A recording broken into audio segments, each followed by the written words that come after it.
প্ৰশিক্ষণ শিবিৰটো আপোনালোকে অনুষ্ঠিত কৰিলে? আচ্ছা, আমাৰ উদ্দেশ্য হৈছে আমি মেঘালয়ত যিখন নেকি কেন্দ্ৰীয় কৃষি বিশ্ববিদ্যালয় আছে, তাৰ এটা কলেজ আছে, college of post graduate studies in agricultural science.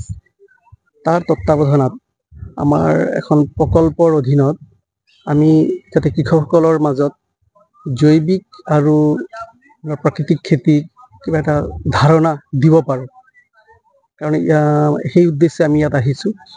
আৰু সেই উদ্দেশ্যৰ ভিতৰতে আছে আৰু বহুত কথাই, যেনেকৈ আমি কৃষকসকলক আজি জৈৱিক ঔষধ, জৈৱিক সাৰ আৰু কিছুমান স্প্ৰে মেচিন, কিছুমান আমি বীজ তেওঁলোকৰ মাজত বিতৰণ কৰি দিম, যাতে জৈৱিকভাৱে তেওঁলোকে সেইটো উৎপাদন কৰি কিবা লাভান্বিত হয়।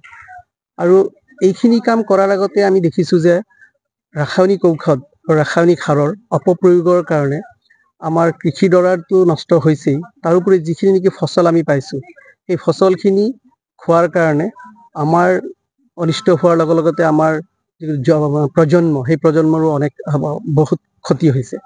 যদি এই জৈৱিক ঔষধ আৰু জৈৱিক সাৰবিলাক আজিৰ পৰা কৃষকসকলে ব্যৱহাৰ কৰি তেওঁলোকে খেতি কৰে, মোৰ এইটো দৃঢ় বিশ্বাস যে আগন্তুক প্ৰজন্মক আমি এটা সুস্থ পৰিৱেশ আৰু সুস্থ খাদ্য যোগান ধৰিব পাৰিম।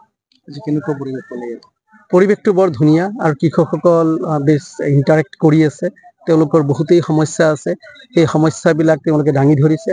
আমি চেষ্টা কৰি আছোঁ যাতে তেওঁলোকক সেইখিনি আমি সঠিকভাৱে উত্তৰ দিব পাৰোঁ আৰু তেওঁলোকক আমি এই খেতিৰ প্ৰতি তেওঁলোকক যাতে আকৃষ্ট কৰিব পাৰোঁ।